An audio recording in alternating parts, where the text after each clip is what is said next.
বন্ধুরা রাজ কিচেনে সবাইকে স্বাগত জানাই। তো বন্ধুরা আজকে রুই মাছের ঝোল একটা বানাবো সুন্দর করে। তো এই পেঁপে দিয়ে, আলু দিয়ে, কাঁচকলাটা একটু হলুদ দিয়ে ভিজিয়ে রেখেছি, নাহলে কালো হয়ে যাবে। আর এই সজনা ডাটা দিয়ে মাছের ঝোলটা বানাবো খুব সুন্দর করে। ভিডিওটা দেখতে থাকো। নুন 2 চামচের মতন দিলাম, তো 1 চামচের মতন দিলাম, দিয়ে একটু লঙ্কার গুঁড়ো দিলাম, মাছটার স্বাদ হবে আর ভেতরে মশলাটা ঢুকে যাবে তার জন্য। তো এটা সুন্দর করে মাখিয়ে নিচ্ছি। আগে রাতে তেলটা দিয়ে দিয়েছিলাম, তেলটা গরম হয়ে গেছে। সুন্দর করে তেলটা গরম করে নিতে হবে। তারপরে মাছটা আমি একে একে ছেড়ে দিচ্ছি। মাছটা একটু উল্টে দিলাম, হালকা করে ভাজবো মাছটা। দেখুন কত সুন্দর উঠে যাচ্ছে, এইভাবে ভাজবেন। বন্ধুরা আমার মাছ ভাজা রেডি। তো দেখুন এরকম হালকা করেই ভাজবেন সুন্দর করে। এটা ছিল, তেলটা গরম হয়ে গেছে। তেজপাতা আর গোটা জিরে ফোড়নে দিয়ে দিলাম, দিয়ে একটু হালকা লালচে হবে।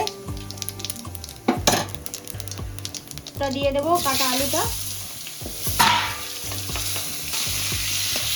আলুটা খোলা সিদ্ধ দিয়েছি টেস্টটা হওয়ার জন্য। আলুটা হালকা ভাজা হয়েছে। এবার পেঁপেটা কাটা ছিল, পেঁপেটা দিয়ে দিলাম, দিয়ে একটু নাড়াচাড়া করে দেবো।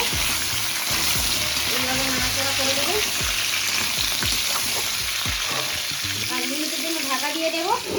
5 মিনিট পরে খুললাম, খুলে একটু নাড়াচাড়া করে দেবো। দেখুন কত সুন্দর একটু হালকা ভাজা ভাজা হয়েছে।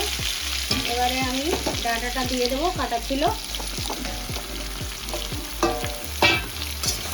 একটু নেড়ে আরও 2 মিনিটের মতো রেখে দেবো।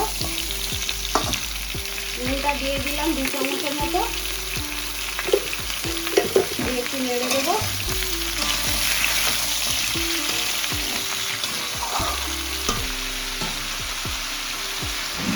একটু নেড়ে দেবো।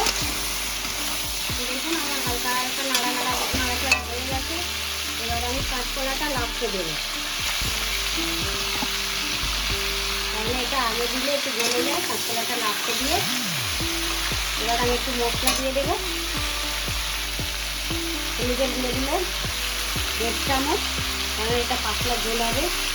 1/2 চামচ লঙ্কার গুঁড়ো দিলাম, কারণ আমি কাঁচা লঙ্কা এই পরিমাণে দিয়ে দিচ্ছি। যে যেরকম ঝাল খাবে সেইভাবে সে মশলাটা দেবো। একটু নেড়ে দেবো। কষানো হয়ে গেছে। তো আমি এবারে জলটা দিয়ে দেবো পরিমাণ মতো। যে যেরকম ঝোল খাবেন সেইভাবে জলটা দেবেন। বন্ধুরা তরকারিটা ফুটছে, তো এবার মাছটা দিয়ে দেবো। মাছটা একে একে দিয়ে দিচ্ছি।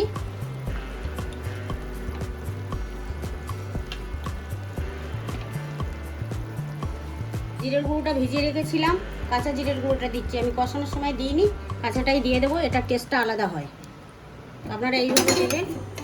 কষানোর থেকে কাঁচা জিরের টেস্টটা বেশি ভালো। বন্ধুরা আমার রেসিপি রেডি হয়ে গেছে। এরকম একটু ঝোল ঝোল রাখি, পাতলা ঝোল তো সুন্দর লাগবে খেতে। তো আমার রেডি হয়ে গেছে, এবারে নামাবো। বন্ধুরা আমার মাছের ঝোল রেডি হয়ে গেছে।